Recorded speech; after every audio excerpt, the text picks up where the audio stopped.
Hello, I'm Eileen McHugh with the BBC News. Hundreds of marches are being held all across the United States to pressure Congress to reform gun laws. Coming after a spate of mass shootings, the rallies are being organised by the group March for Our Lives. Our correspondent Barbara Plett-Usher is in Washington. The theme of these rallies is "This time will be different" for action on gun control. The massacre of 19 schoolchildren in Texas has captured the national attention in a visceral way. In Washington, speaker after speaker called on senators to pass legislation to protect children from gun violence or be voted out of office. The House of Representatives approved such a bill this week, but it's expected to be rejected by Senate Republicans, who remain staunchly opposed to gun restrictions.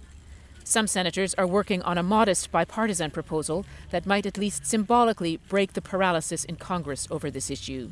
Heavily armed men in Mexico have stolen 20 containers loaded with gold, silver, zinc and television sets from the country's busiest port. The authorities say this was the biggest robbery in the history of the port of Manzanillo on Mexico's Pacific coast.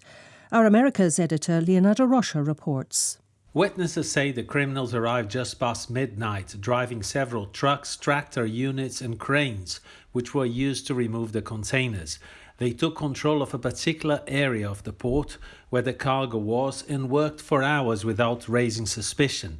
The operation finished at daybreak and most people on the site were unaware that a robbery was underway. Prosecutors in Mexico's western state of Colima say there's no trace of the gang or the valuable cargo they stole. Ukrainian officials say their army is running out of ammunition as it engages in intense artillery battles with invading Russian forces. Vitaly Kim, the governor of the Mykolaiv region on the front line in the south, said the fighting had become a war of artillery and the Russian army was much more powerful, while Ukrainian stocks of shells were running out. He urged Western countries to speed up their delivery of long-range weapons. The governor of Luhansk province says Russian shelling of the Azot chemical plant in the embattled city of Severodonetsk has caused a powerful fire to break out after a leak of tons of radiator oil. It's not clear if the fire has been put out. Hundreds of civilians are sheltering in the plant. Joe Inwood is in Kiev. So it seems the heavy fighting is continuing in Severodonetsk. Street fighting, street by street, the Russians pushing forward. We understand the Ukrainians are still resisting, but they're being pushed back into a smaller pocket of the city. The Russians are employing their usual tactic, we understand, of very heavy artillery barrages, pounding the Ukrainian positions, making life very difficult and inflicting heavy casualties. We hear reports of 100 to 200 men a day losing their life for the Ukrainians in the Donbass. Joe Inwood reporting. World News from the BBC. Tunisia's judges say they're extending their nationwide strike for a second week after the president refused to reinstate dozens of their sacked colleagues. Earlier this month, President Kais Saied dismissed 57 judges after accusing them of corruption and protecting terrorists. They claim the move was politically motivated and part of the former law professor's efforts to tighten his grip on power. The authorities in Tanzania say a police officer has been killed by Maasai herdsmen following clashes in the north of the country. The violence was triggered by reports that the government plans to evict communities to create a new nature reserve. Here's Will Ross.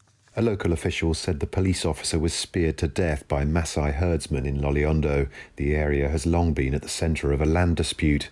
The Tanzanian authorities are concerned that more and more people are living close to the wildlife reserves, and officials have been putting down markers or beacons on the land. This has raised fears that Maasai families are going to be evicted, something the Tanzanian government's denied. More than a decade ago, thousands of people were forced from the land in Loliondo to allow rich tourists to go hunting there. With tension high once again, human rights groups are calling for dialogue between the government and the Maasai community. A US district judge in Las Vegas has dismissed a rape lawsuit against the international football star Cristiano Ronaldo after accusing the complainant's attorney of using leaked and stolen documents. Catherine Mayorga claims the Portuguese footballer assaulted her in Las Vegas in 2009. But Judge Jennifer Dorsey threw the case out. Ronaldo denies the accusations made against him. Motorists filling up at petrol stations across the United States are facing having to pay on average of $5 a gallon for the first time. In some states, including California, the cost is much higher. The United States is grappling with its highest inflation rate for 40 years. BBC News.